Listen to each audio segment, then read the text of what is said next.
विश्व को शांति और मानवता का पाठ पढ़ाया। ऐसे परम पूज्य तथागत गौतम बुद्ध भगवान के चरणों में नमन करते हुए और तमाम इस देश में जन्मे संत गुरुओं महापुरुषों के चरणों में नमन करते हुए मैं अपनी बात को स्टार्ट करूंगा। साथियों, आज इस कार्यक्रम की काफी लंबे समय से पूरे क्षेत्र में बहुत ही पहल चल रही है कि ग्राम बमनी में बहुत ही शानदार और अद्भुत कार्यक्रम हो रहा है, जिसमें वहां पर हरवार समाज के लोगों के द्वारा एक संत श्रोमणी गुरुदास जी महाराज के वचनों और विचारों को फैलाने का काम किया जा रहा है।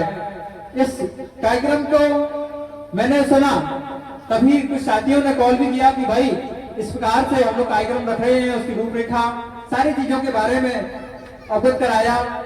आप लोगों ने इतना अद्भुत और अच्छा कार्यक्रम किया, उसके लिए बहुत बहुत धन्यवाद करते हैं। अब मैं प्रारंभ करता हूं कि आज जिन महापुरुषों ने अपने जीवन संघर्ष को यहाँ तक पहुंचाया, जीवन संघर्ष के बदल में यहाँ तक मिशन मूवमेंट कारवा खड़ा किया, क्या वास्तव में हमने उनके मार्ग पर चलने का प्रयास किया। साथियों, ये बड़ी विडंबना है, हम सिर्फ उनकी जयंतियां मनाते हैं, प्राण कथा करवाते हैं, लेकिन असल में उनके विचारों पर ताला लगाए हुए बैठे हैं।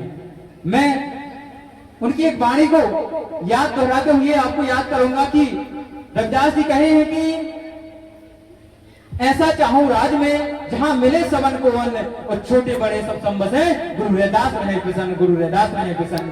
कितनी अच्छी बात कही है कि हम ऐसा राज चाहते हैं जहां पर कोई ऊंच नीच नहीं हो, जहां पर कोई गरीब अमीर ना हो, सब समान हो, समानता समरसता की बात कही है उन्होंने। लेकिन आज वो व्यवस्था जिसको हम लागू करना चाहते हैं, ऐसा समता मूलक समाज बनाना चाहते हैं, लेकिन आज भी हमारे लोगों के साथ जाति उत्पीड़न होता है। मैंने देखा आज यहाँ पर कितने हजारों की संख्या में लोग उपस्थित हुए हैं, लेकिन अभी फिलहाल में आपने देखा होगा कि महाराजगंज नाम का जो गांव है, जहां पर एक हमारे समाज के व्यक्ति को सिर्फ चंदा ना देने पर उसको बेरहमी से प्राणघातक हमला किया गया कि नहीं। अब इतने हजारों लोग आए हैं, इनमें से एक के अंदर करुणानिवर्सी है कि उस परिवार के प्रति उसके न्याय के लिए हम खड़े हो जाएं, सिर्फ खाने में आ जाएं। समझ रहे हो ना, सिर्फ हम खाने तक सीमित रह गए हैं। लेकिन अगर आप इतनी ही बड़ी संख्या में उस पीड़ित परिवार के साथ खड़े हो जाएंगे तो शायद उसके साथ इतना जुल्म जाति अत्याचार नहीं होगा। मेरे लोगों, यहाँ पर भी आपको समझने की जरूरत है। और दूसरी घटना हमारे यहाँ टीकमगढ़ जिले के दरी बुढ़ेरा में, जहाँ पर कुछ सामंतशाही लोग के लोगों ने, जातिवादी मानसिकता के लोगों ने सिर्फ इन महापुरुष की मूर्ति स्थापित करने के लेकर उनके ऊपर, उनके पेट में इतना दर्द हुआ कि हमारे साथी के ऊपर प्राणघातक हमला कर दिया। तब ये समाज उसकी सराहना ना की, ना ही उसके दर्द को समझा। आज हम आ गए क्योंकि पता है भंडारा होना है, इकट्ठे होना है, आ गए हैं। यही तो बात है, यही तो व्यवस्था बदलनी है कि आप भंडारे में इकट्ठे होते हैं, शादियों में इकट्ठे होते हैं, 13वीं में इकट्ठे होते हैं, लेकिन जब हमारे लोगों के साथ जातीय पीड़न होता है, शोषण होता है, तब वहां पर आप मुंह छुपा कर बैठ जाते हैं। इसके लिए काम नहीं करना है, ना इसके लिए आप बदलिए। इन महापुरुषों का जो जीवन संघर्ष है, बहुत मुश्किल से यहाँ पर ये कारवां यहाँ तक पहुंचा है, उनकी कुर्बानी को अगर हम याद करेंगे तो कहते हैं ना कि अगर हम जान की बाजी भी लुटा देंगे तब भी उनके बराबर नहीं कर पाएंगे। तब मैं उनके संदर्भ में 2 लाइनें पढ़ता हूँ, वो लुटा दे तेरी खातिर जान। अगर इन महापुरुषों के सम्मान में हम अपनी जान की बाजी भी लुट कर देंगे तब भी उसके बराबर नहीं हो सकता। मेरे लोगों, वो लुटा दे तेरी खातिर जान, फिर भी गम नहीं होगा, तेरे जैसा कोई अब जख्म का मरहम नहीं होगा। पढ़ा तुझको तो एक शायर के दिल की धड़कनें बोली, कई सदियों तलक अब दूसरा अम्बेडकर नहीं होगा, कई सदियों तलक अब दूसरा अम्बेडकर नहीं होगा। इन महापुरुष बाबा साहेब अम्बेडकर अपने 4 बच्चों की कुर्बानी दिए हैं इस समाज के लिए, इस शोषित वंचित समाज के लिए, खासकर महिलाओं के उत्थान के लिए। भरी जवानी में अपनी पत्नी को खोया है उन्होंने। वो दर्द और पीड़ा को समझिए मेरे लोगों। बाबा साहेब अम्बेडकर जिनका जीवन संघर्ष आप पढ़ेंगे तो रूह कांप जाएगी।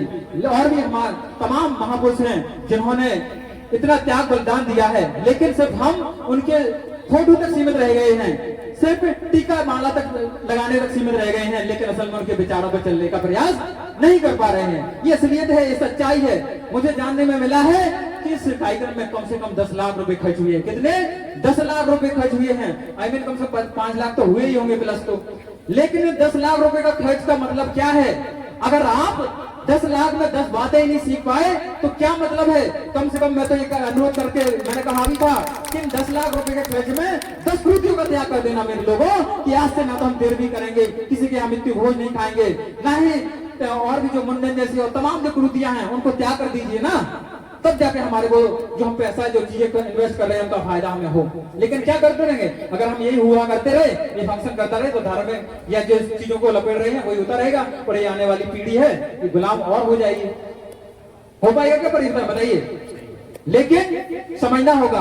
आज मैं कुछ लोगों को अगर क्षमा चाहूंगा, यहाँ पर शायद ओबीसी और हमारे जनरल वर्ग से भी लोग होंगे, लेकिन हमारी किसी जाति या धर्म से बुराई नहीं है। हम चाहते हैं कि समानता हो इस देश में। जो गैर बराबरी जो ऊंच नीच बनी हुई है उस पर समानता हो। क्यों? आज भी हमारे लोगों के साथ जातीय उत्पीड़न होता है, तब आप क्यों नहीं उनके साथ खड़े हो जाते? मुझे पता है जिस दिन आदरणीय विधायिका रामसिया भारती जी अभी फिलहाल में यहीं टिगरी में हमारे यहाँ कर्णपुर से बारात आई हुई थी, तो मतलब वहां पर यादवों का इतना कहर कि वो बारात एंटर ही नहीं करने दी, उनका टीका ही नहीं होने दिया, उनका डीजे ही नहीं बजने दिया। क्या है यार?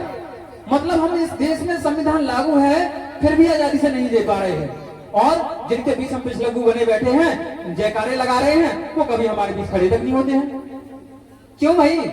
हम आपसे जुड़े तो हैं, हमने आपको तो यहाँ तक पहुंचाया, मंत्री बनाया, विधायक बनाया, और आप हमारे से मान सम्मान के लिए लड़ भी नहीं सकते, उनके लिए आवाज नहीं उठा सकते, तो जरूरत भी नहीं है। आप खुद ही पहुंच जाइए कि अरे ये अपनी कौम है, समानता के लिए भी देश बराबर से चलता है, तब वो कुछ नहीं कर पाएंगे। समझ रहे हैं ना? लेकिन यहाँ हम नहीं समझ पा रहे हैं। बस आए और हुआ किया, चिल्ला दिए और हो गया काम। लेकिन यहाँ से काम नहीं बनने वाला है मेरे लोगों। मैं शिक्षा के एक छोटी संस्था चलाता हूँ प्राइवेट, उस पर काम कर रहा हूँ कि जो भी गांव देहातों में गरीब कमजोर असहाय लोग हैं उनको शिक्षा का प्रावधान हो और वहां तक शिक्षा पहुंचे, क्योंकि शिक्षा बहुत जरूरी है। उसके संदर्भ में 2 लाइनें पढ़ूंगा। हो इस तरह हौसले आज माया करो, हो इस तरह हौसले आज माया करो, हो मुश्किलें देख कर मुस्कुराया करो, हो तो निवाले भले ही कम खाया करो, अपने बच्चों को लेकिन पढ़ाया करो, हो अपने बच्चों को लेकिन पढ़ाया करो। शिक्षा रूपी बहुत बड़ा हथियार है मेरे लोगों, क्योंकि शिक्षा से ही बाबा साहब कहे थे कि 1000 तलवारों से भी ज्यादा ताकत एक कलम में होती है, एक कलम में होती है मेरे लोगों। इसको पहचानना है, क्योंकि ये मनुवादी व्यवस्था के लोग आपके मंदिरों के लिए दान तो दे जाएंगे और तमाम चीजों के लिए दान तो दे जाएंगे, लेकिन कभी शिक्षा के रूप में आपको बढ़ावा नहीं देंगे, क्योंकि यहाँ से ही सवाल खड़े करना करेंगे आपकी पीढ़ी, यहीं से भी आप अपने अधिकारों के लिए लड़ना स्टार्ट करेंगे। और इस पर मनुवादी लोग नहीं चाहते कि एक कमजोर वर्ग पढ़ लिख कर अपने अधिकारों के लिए मांगना शुरू कर दे। समझ रहे हैं ना? अब तमाम मैं क्षमा चाहूंगा, शायद ज्यादा समय ले रहा हूं, तो कुछ लाइनों के साथ अपनी बात को खत्म करूंगा, क्योंकि बाबा साहेब और तमाम जो बहुजन महापुरुष हैं उनके जीवन संघर्ष को जब याद करते हैं तो ऐसा लगता है कि इन्होंने कैसे वो समय झेला होगा। आज भी उनकी वाणी और तमाम वो चीजें जो बनी हुई हैं इस देश में, हम सिर्फ समता, समानता और मानवता के मार्ग पर चलने वाले लोग हैं। हम चाहते हैं कि इस देश में की व्यवस्था बदले। आप सभी लोग इतने शानदार अद्भुत तरीके से कार्यक्रम कर रहे हैं, लेकिन हम शायद मैं फिर से वही बात करूंगा कि मैं अपनी बात को यहीं पर खत्म करते हुए बस यही कहूंगा कि आप लोग, मुझे पता है कि आप बहुत अच्छा मैसेज पूरे क्षेत्र में जा रहा है। इसके साथ साथ इस व्यवस्था को भी जिन्होंने तुम्हें अछूत नीच और तमाम प्रकार का आज भी वो शोषण अत्याचार हो रहा है, बाबा साहब डॉक्टर अम्बेडकर ने एक बहुत अच्छा मार्ग दिया है। पता है आपको क्या है वो मार्ग? बुद्धिज्म, बौद्ध धर्म, जो वैज्ञानिक सोच और तात्विकी की कसौटी पर उतरता है, जो मानवता के मार्ग पर चलने का काम करता है। क्या हम बाबा साहब से ज्यादा पढ़े लिखे व्यक्ति हैं क्या, जिन्होंने बुद्धिज्म को अपनाकर इस शोषित वंचित समाज को एक बहुत अच्छा सुंदर जीवन जीने का आधार दिया था? लेकिन हम उस मार्ग पर नहीं चल पाए और बराबर हम कुरुतियों को एक हाथ में मंडल एक हाथ में कमंडल लेकर चलने का काम कर रहे हैं। इससे कुछ नहीं होने वाला है। अंत में अपनी 4 लाइनों के साथ बात खत्म करते हुए कहूंगा कि लबों पर सजा कर ये संविधान निकले हैं, कि लबों पर सजा कर ये संविधान निकले हैं और इस बहुजन समाज पर मिटने का लिए अरमान निकले हैं। अगर जमाना तो लाहौर जान लेने पर तो क्या डरना मेरे लोगों, हम भी हथेली पर सजा कर अपनी जान निकले हैं। बहुत बहुत धन्यवाद। जय भीम, जय भारत, जय संविधान। संत गुरु रविदास जी महाराज की जय।